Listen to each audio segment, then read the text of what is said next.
Hello दोस्तों, study 360 academy के इस यूट्यूब चैनल पर आपका बहुत बहुत स्वागत है। तो आज का यह वीडियो बिहार बोर्ड 2026 के एग्ज़ाम देने वाले सभी स्टूडेंट के लिए बहुत ही ज़्यादा इम्पोर्टेंट है। आज के इस वीडियो में हम करने वाले हैं मैथमेटिक्स के लिए एक बहुत ही इम्पोर्टेंट थ्योरी के बारे में, जो कि है पाइथागोरस प्रमेय साथियों। और ये जो है आपके बिहार बोर्ड एग्ज़ाम में 2013 में भी पूछा गया है, 2015 में भी और 2017 में भी पूछा गया है। और देखिए 17 के बाद 25 तक के एग्ज़ाम में ये थ्योरी अभी तक नहीं आया है। इसका मतलब है कि 2026 के लिए ये बहुत ही ज़्यादा इम्पोर्टेंट होने वाला है। तो देखिए साथियों, आपको अगर इस वीडियो को पूरा देखेंगे तो इस थ्योरी को अच्छे तरीके से समझ पाएंगे। और आपको मैथमेटिक्स बिल्कुल भी नहीं आता है, फिर भी आप इस थ्योरी को सीखकर 5 मार्क्स प्राप्त कर सकते हैं।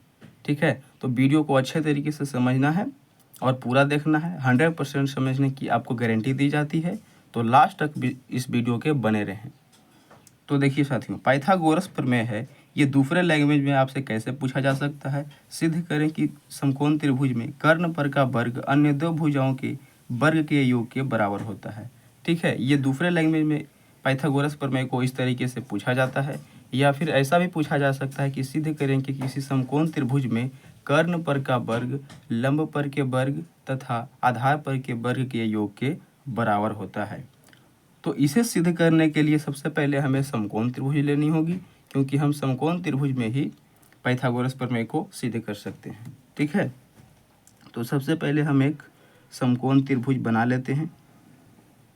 आप लोग जानते होंगे कि समकोण त्रिभुज में जो एक कोण होता है वह 90 डिग्री का होता है। समकोण त्रिभुज यानी कि राइट एंगल ट्रायंगल। ठीक है, तो आइए सबसे पहले हम लोग एक समकोण त्रिभुज यहाँ पर बना लेते हैं और इसका कुछ भी नामकरण कर देते हैं। ABC हमने इसे मान लिया है। ठीक है, जहाँ पर B 90 डिग्री है। तो आपको इसे अपने कॉपी में लिख देनी है कि क्या लिख सकते हैं आप लोग। माना ABC एक समकोण त्रिभुज है। ठीक है, माना ABC क्या है, एक समकोण त्रिभुज है। ये आपको लिखना होगा। ABC एक समकोण त्रिभुज है जहाँ कोण B 90 डिग्री है। ठीक है, ये कोण B है और ये कितना है, 90 डिग्री है। और आपको अब रचना थोड़ी सी करनी होगी, बहुत ही सिंपल सी रचना होगी इसकी। ठीक है, क्या करना है आपको, एक आपको B से AC पर एक लंब डालनी होगी। ठीक है, ये जो B कोण है साथियों, AC पर लंब डालनी होगी। इस सूत्र को प्रूफ करने के लिए ये आवश्यक है। ठीक है, तो B से मान लेते हैं एक नया नाम दे देते हैं D। ठीक है, तो BD AC पर लंब है। लंब का क्या मतलब होता है साथियों, किसी एक रेखा पर जब कोई रेखा 90 डिग्री से आपतित होती है तो वह अभिलंब कहलाती है। ठीक है, तो रचना में हम लोग क्या लिख सकते हैं यहाँ पर, BD, ये जो BD है ये किस पर लंब है, AC रेखा पर। ये किस पर गिरी है, देखिए AC रेखा पर। ठीक है, तो लंब का साइन ये होता है और AC, BD लंब AC। तो अब हमें यहाँ से सिद्ध क्या करना है, यहाँ से हम लोग लिख सकते हैं सिद्ध करना है। ठीक है, ये पूरे शब्द जो हैं लिखना अनिवार्य है, तभी आप लोग एग्जाम में पूरे मार्क्स प्राप्त कर सकते हैं। अब देखिए साथियों, आपको बता दें कि 90 डिग्री के सामने वाला जो होता है वह कर्ण होता है और ये थीटा के सामने आपका लंब और ये हो जाएगा आधार। और आपको क्या बोला गया है, कर्ण पर का वर्ग, यानी कि ये जो कर्ण है इसका वर्ग यानी कि AC का स्क्वायर जो होता है आधार पर के वर्ग यानी कि BC के स्क्वायर और लंब पर के वर्ग यानी कि AB के स्क्वायर के योग के बराबर होता है। ठीक है, AB के स्क्वायर के योग के बराबर होता है। और यही जो फार्मूला है आपको सिद्ध करके इस थ्योरी में दिखानी होगी और आपको पूरे 5 नंबर मिल जाएंगे। तो इसके लिए आपको क्या करना होगा, तो सर्वप्रथम आप लोगों को किन्हीं भी ये छोटा वाला और ये छोटा वाला किन्हीं भी त्रिभुज को ले सकते हैं और एक बड़ा वाला यानी ABC को लेना है। ठीक है, तो एक एक करके हम लोग दोनों त्रिभुज के लेते हैं। तो सबसे पहले हम लोग प्रूफ इसका देखते हैं। तो सबसे पहले हम किस त्रिभुज में चलेंगे, इन ट्रायंगल ADB। ठीक है, ADB तथा ट्रायंगल बड़ा वाला ABC। ठीक है, ए बी सी। तो हमने कौन कौन से ट्रायंगल लिए हैं, ए डी बी यानी कि ये वाला, और ए बी सी यानी कि ये बड़ा वाला ट्रायंगल। ठीक है, तो इसमें आप लोग क्या देख रहे होंगे कि कोण ए और कोण ए इसमें भी उभयनिष्ठ है। ए बी सी में कौन सा कोण है, ए है, और ए डी बी में कौन सा कोण है, ए है। यानी कि कोण ए इसमें भी है और कोण ए इसमें भी है, दोनों में क्या है, कॉमन है। कॉमन का मतलब क्या होता है साथियों, उभयनिष्ठ। ठीक है, और दूसरी तरफ आप क्या देख रहे होंगे, त्रिभुज ए डी बी और ए बी सी में आपको क्या देख रहे होंगे, यहाँ पर बी जो है ए डी बी में, ए डी बी में D is equal to 90 degree है। तो इसे कैसे लिख सकते हैं, ए डी बी जब इस तरीके से लिखा रहा है ना, कोण ए डी बी, इसका मतलब है ये बीच वाले को दर्शा रहा है। ठीक है, बीच वाले को दर्शा रहा है। और बड़े वाले त्रिभुज में A B C, A B, ये बी वाला देखिए बी भी 90 डिग्री है। छोटे त्रिभुज में डी 90 डिग्री है और बड़े त्रिभुज में बी 90 डिग्री है। तो इसे आप लोग कैसे लिखेंगे, बी है तो बी को बीच में रखेंगे, कोण ए बी सी ये बीच वाला, यानी कि डी और बी क्या है, 90 डिग्री के बराबर हैं।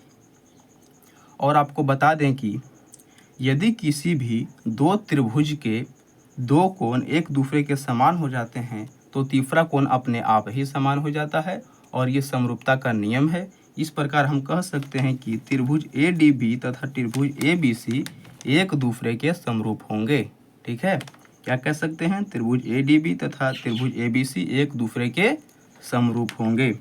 तो आप यहाँ से लिख लेंगे, इसलिए त्रिभुज ए डी बी समरूप होंगे, ये समरूप का साइन होता है त्रिभुज ए बी सी के।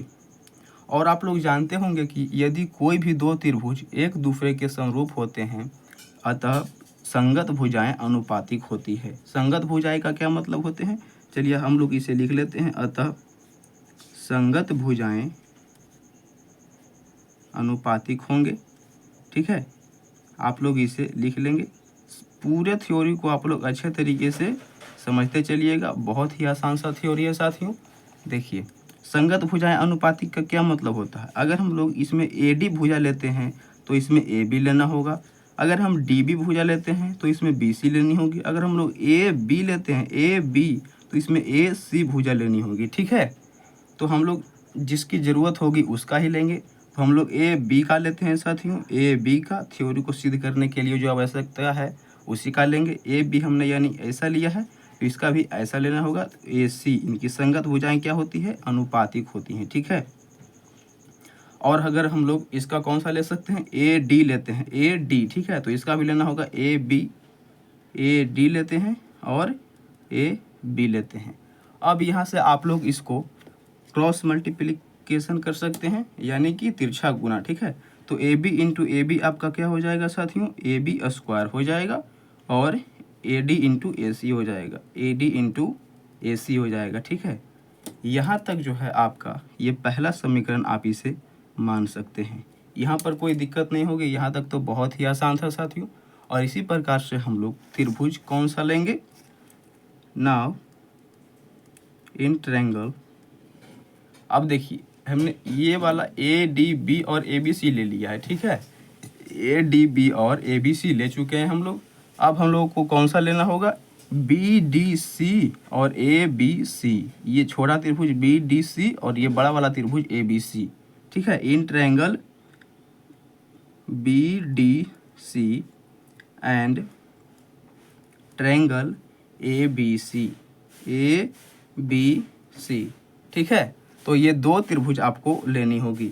अब ये दो त्रिभुज में आप लोग क्या देख रहे होंगे साथियों, आप लोग क्या देख सकते हैं, इसमें आप लोग देख सकते हैं कि कोण बी और कोण डी 90 डिग्री है, और दोनों में कॉमन भुजा कौन सी है, आप लोग बताइए, दोनों में कॉमन भुजा कौन सी होगी।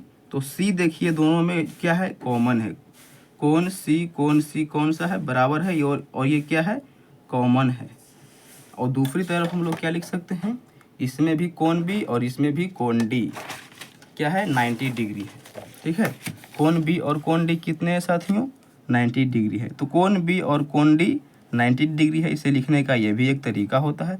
और पहले भी बता दिए हैं कि अगर किसी दो त्रिभुज के दो कोण समान होंगे तो तीसरा अपने आप ही समान हो जाएगा और दोनों त्रिभुज क्या हो जाते हैं, एक दूसरे के समरूप हो जाते हैं।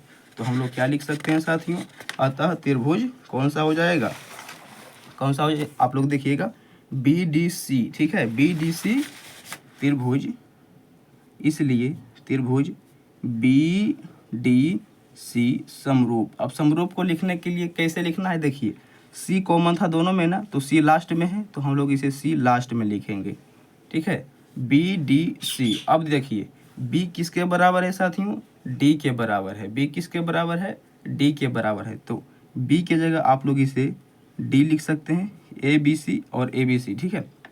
तो यहाँ पर आप लोग देखिएगा अच्छे तरीके से आपको देखना है, कोण C किसके बराबर है, कोण C के, और कोण B और कोण D 90 डिग्री हो जाएगा, ठीक है।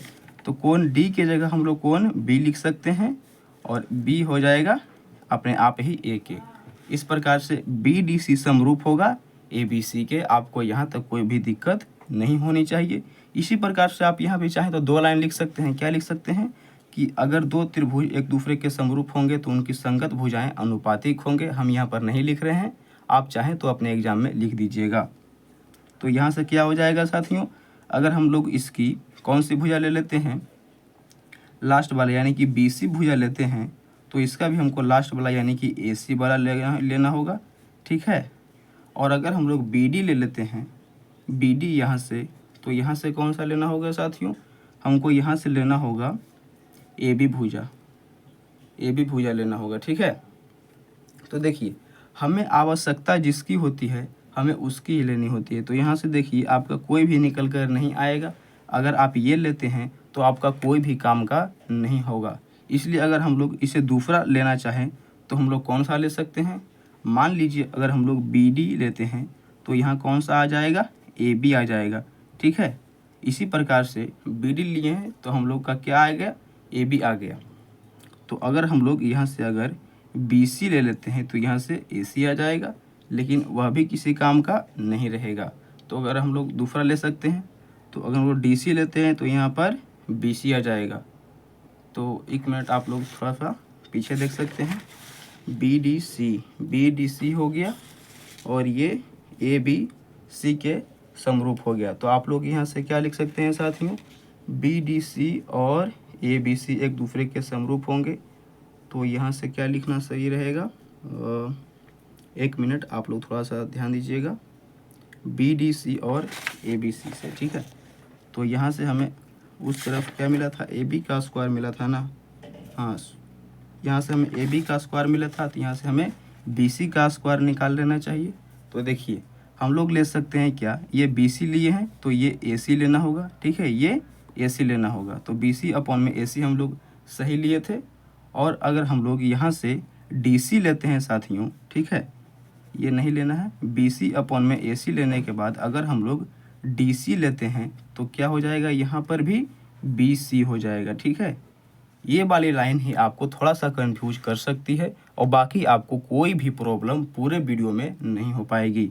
तो यहाँ से आप लोग क्या देखेंगे, क्रॉस मल्टीप्लिकेशन करिएगा तो BC स्क्वायर आ जाएगा इंटू DC इंटू AC आ जाएगा, ठीक है, DC इंटू AC आ जाएगा। आप यहाँ से अच्छे तरीके से एक बार और समझ लीजिए। देखिए हमें जो काम का होता है ना वही लेना होता है। तो BC अगर हम लेते हैं तो इसका कौन सा लेना होगा, AC लेना होगा। तो BC हमने ले लिया और AC ले लिया, आप इसे कट कर सकते हैं, ठीक है, ये बस समझने के लिए है।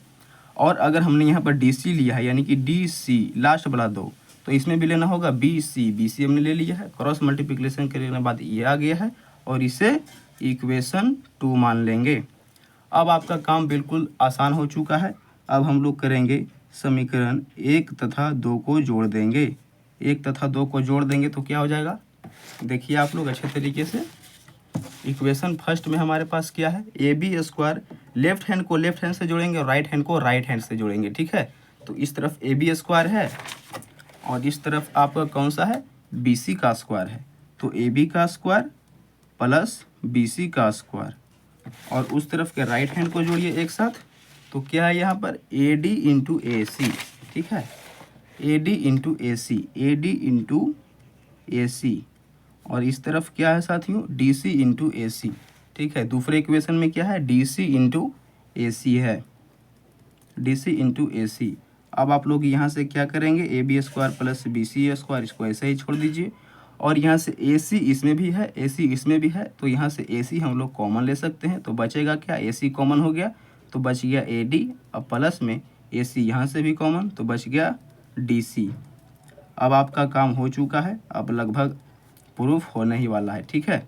अब देखिए A D plus D C को हम लोग क्या लिख सकते हैं, A D plus D C. ध्यान से देखिएगा आप लोग, ये है आपका ए डी और ये है आपका डी सी, तो पूरा क्या हो जाएगा, ए सी के बराबर नहीं हो जाएगा, ए डी और प्लस में डी सी, तो पूरा कितना हो जाएगा ए सी। जैसे ये 4 मीटर है, ये 5 मीटर है, तो पूरा कितना हो जाएगा 9 मीटर। इसी प्रकार से ए डी यहाँ तक है, डी सी यहाँ तक है, टोटल कितना हो जाएगा ए सी हो जाएगा, ठीक है। तो हम लोग यहाँ से इसे ए सी लिख सकते हैं, और चूंकि ये गुना में है तो यहाँ से ए सी हम लोग लिख सकते हैं। तो यहाँ से क्या हो जाएगा, ए सी स्क्वायर हो जाएगा और A B square plus B C square आपका ये आ चुका आपका सूत्र, ठीक है। इससे हम लोग प्रूव्ड कर चुके हैं। और आपको बता दें कि ये जो ए सी स्क्वायर है साथियों, ये किसके बराबर है, हाइपोटेनस यानी कि कर्ण के वर्ग के, और बी सी आपका क्या है, आधार का है, ठीक है। आधार को हम लोग क्या लिख सकते हैं, बी का स्क्वायर, और ये ए बी कौन सा है, परपेंडिकुलर का स्क्वायर यानी कि पी का स्क्वायर, और यही तो आपका होता है पाइथागोरस प्रमेय। तो इस प्रकार से आप लोग अपना 5 मार्क्स बोर्ड एग्जाम में फिक्स कर सकते हैं, ठीक है। एक बार और हम लोग रिवाइज कर लेते हैं। ये बहुत ही आसान था साथियों। हमको एक समकोण त्रिभुज लेना होता है जिसमें एक छोटा सा रचना कर देते हैं, ये बी डी लंब ए सी डाल देते हैं, और आपको एक छोटे से त्रिभुज और ये एक बड़ा वाला, फिर ये वाला छोटा और एक बड़ा वाला, दोनों को समरूप करने के बाद भुजाएं अनुपातिक करते हैं, और दोनों से एक एक समीकरण निकाल करके लास्ट में हम लोग दोनों समीकरणों को जोड़ देते हैं, और आपका ये आसान तरीके से पाइथागोरस प्रमेय जो है सिद्ध हो जाता है, और 5 मार्क्स आपको बोर्ड एग्जाम में मिल जाते हैं। तो वीडियो कैसा लगा आप लोग कमेंट में हमें ज़रूर बताइएगा। किसी भी प्रकार की प्रॉब्लम हो तो आप लोग कमेंट में बता सकते हैं, और वीडियो पसंद आया हो तो लाइक करें, और चैनल पर अगर आप लोग पहली बार आए हो तो चैनल को सब्सक्राइब करके बेल आइकन को पुश कर लें, ठीक है। तो फिर मिलते हैं साथियों अगले वीडियो में, और अगला वीडियो आपको किस टॉपिक पर चाहिए आप लोग ये भी हमें कमेंट बॉक्स में बता सकते हैं। धन्यवाद, जय हिंद।